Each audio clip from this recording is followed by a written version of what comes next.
Who was Cyrus the Great? Cyrus II, also known as Cyrus the Great, around 585-530 BCE, the founder of the First Persian Empire, also known as the Achaemenid Empire, was born approximately 600 BC and came from the semi-nomadic Pasargadae tribe, who farmed sheep, goats, and cattle in the southwest of modern-day Iran. Cyrus the Great, also known as Cyrus II, was born or married into the Achaemenid royal dynasty. In less than 15 years, Cyrus the Great converted a tiny collection of semi-nomadic tribes into the formidable Persian Empire, the ancient world's first superpower via extensive military conquests and compassionate governance. Cyrus launched a revolt against the Median king Astyages 5 years after succeeding to the throne as a vassal of the Median Empire, which governed much of modern-day Iran. In 550 BC, Cyrus defeated Astyages' army in the Battle of Pasargadae and took control of Ecbatana with the help of a defecting Median commander. The once subjugated Persians had become conquerors. Rather of pursuing retribution, Cyrus, the emperor, exhibited kindness and moderation. He granted Astyages a princely retirement, retained Ecbatana as his summer residence, and promoted Median nobles to top posts in his court and military.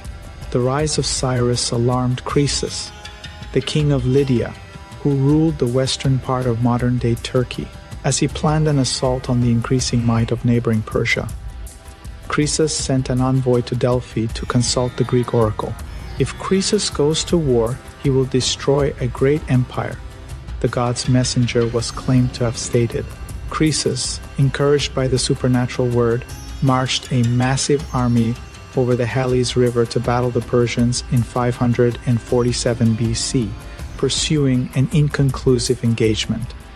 Cyrus surprised the fleeing Lydian army by pursuing them through the winter cold to the city of Sardis.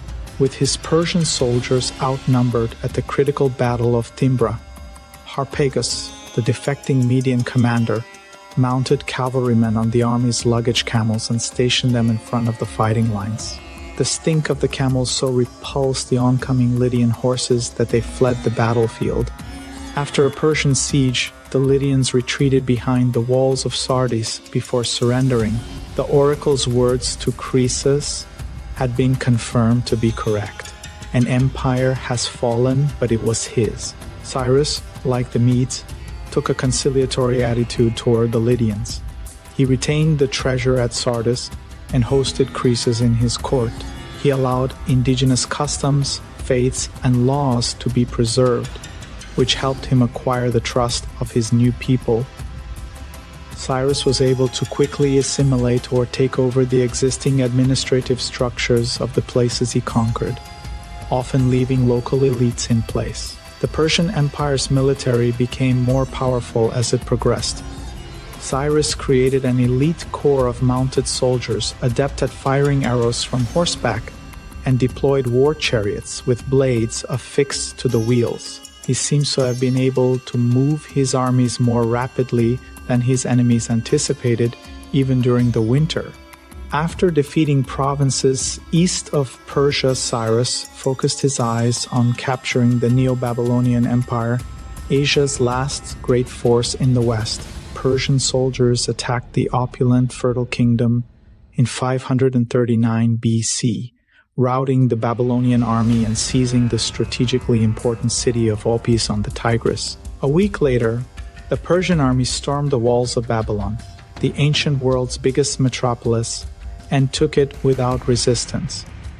The Cyrus cylinder, a barrel-shaped chunk of clay containing Babylonian cuneiform writings discovered in 1879, records that the Persian ruler entered Babylon in peace amidst joy and jubilation. Cyrus rescued the Babylonian Jews who had been brought into captivity by Nebuchadnezzar II after the Temple of Jerusalem was destroyed 50 years before. Many Babylonians returned to Jerusalem, their spiritual home, after being released from captivity. The book of Isaiah in the Old Testament praises Cyrus for being anointed by God to subdue nations before him and strip kings of their armor. Following the defeat of the Neo-Babylonian Empire, the Persian Empire expanded from the Aegean Sea in the west to the Indus River in the east. Cyrus had built one of the biggest empires the ancient world had ever seen, and he could brag, according to the Cyrus cylinder, "I am Cyrus, king of the universe." Cyrus died approximately 529 BC, yet the Persian Empire continues to exist. According to some versions, he died from a war wound during a military operation on the empire's eastern border. His corpse was brought to Pasargadae, put in a gilded coffin, and buried in a massive stone tomb facing the rising sun. Cambyses II, who succeeded Cyrus, grew the empire by obliterating a different ancient civilization in Egypt. Before Alexander the Great's army defeated the Persian Empire in 330 BC, it was prosperous and peaceful for 2 centuries. Nouriel Gino Yazdinian